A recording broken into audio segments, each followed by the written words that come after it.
सो hi everyone. सो बहुत से बच्चों के मैसेज आ रहे थे मेरे को कि भैया एसएससी जीडी के बारे में बता दो कि कैसे हम पहले ये अटेम्प्ट में उसे क्लियर करें। तो मैं आइए देखते हैं बैठचंद मजा आएगा। आपको कुछ 3 पॉइंट बताऊंगा, 3-4 पॉइंट जिनसे आप इजीली एसएससी जीडी या कोई भी स्टेट एग्जाम या कोई भी क्लियर कर सकते हो। देखो, सबसे पहला होता है कि हमें पैटर्न पता हो। सबसे पहले प्रीवियस ईयर क्वेश्चन से एनालाइज करो कि कौन से चैप्टर से ज़्यादा आ रहा है, कौन से नहीं आ रहा। ठीक है, फिर एनालाइज करने के बाद क्या है, देखो ये तब बोल रहा हूँ जब तुम्हारा एक बार सिलेबस हो चुका है। अगर सिलेबस ही नहीं हुआ, आधा अधूरा, अच्छा, हमको सिखा रिया है। देखो फिर वो कोई काम का नहीं है। बोलते हैं ना, अधजल गगरी छलकत जाए। तो मतलब आधा अधूरा सिलेबस आपका कोई काम का नहीं है। अगर आपका सिलेबस पूरा है तब मैं बोल रहा हूँ प्रीवियस ईयर पैटर्न एनालाइज करो। मतलब मॉक दे के देखोगे तो उन्हें आप पता पड़ेगी कि कौन कौन से चैप्टर से ज़्यादा क्वेश्चन आ रहे हैं। फिर क्या करना है, इसके बाद आपको भी मॉक देने हैं, ठीक है? और उन्हीं चैप्टर्स पे थोड़ा ज़्यादा ध्यान दे लेना है, बाकी देना तो सब पे ही है। तो इससे क्या होगा, आप मॉक दोगे। मॉक दे बच्चे काफ़ी अब मॉक देते हैं, लेकिन वो गलती क्या करते हैं, मॉक देने के बाद एनालाइज़ नहीं करते।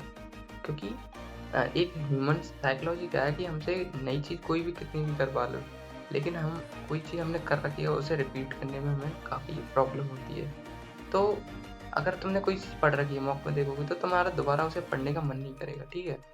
तो मैं इसलिए बोल रहा हूँ मॉक एनालाइज़ ज़रूरी है। इससे क्या होगा, तुम्हारी वीकनेस पता पड़ेंगी कि कहाँ आप वीक चल रहे हो, और उन्हीं टॉपिक्स को फिर पढ़ो। और मॉक्स कम से कम ऐसे नहीं है कि हमने भैया 10 मॉक दिए, कम से कम नहीं तो 100, मुझे अपने घर जाना है। 50-100 मॉक्स देने ही हैं। इससे क्या होगा, तुम और बच्चों से वैसे ही आगे निकल जाओगे, ठीक है? और इससे एग्ज़ाम प्रेशर, क्योंकि बहुत से कहते हैं भैया टाइम कम पड़ गया है।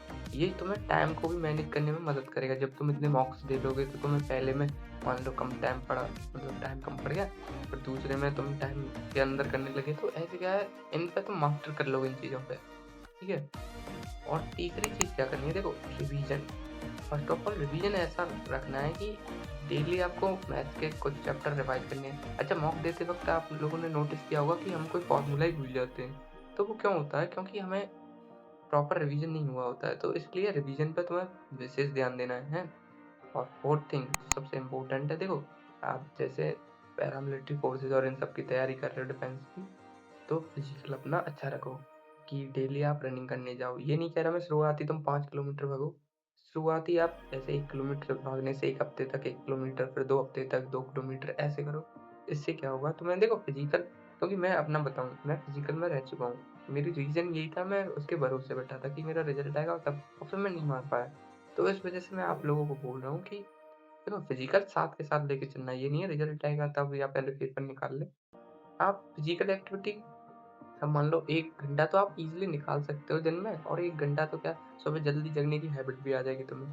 सुबह जग गए, अपनी रनिंग कराए, फिर पढ़ने बैठ गए, अपने खाओ-पियो, ठीक है? तो ये स्ट्रैटेजी फ़ॉलो करो। और कोई बात हो तो मेरे को कमेंट सेक्शन में पूछना, ठीक है? Thank you for watching.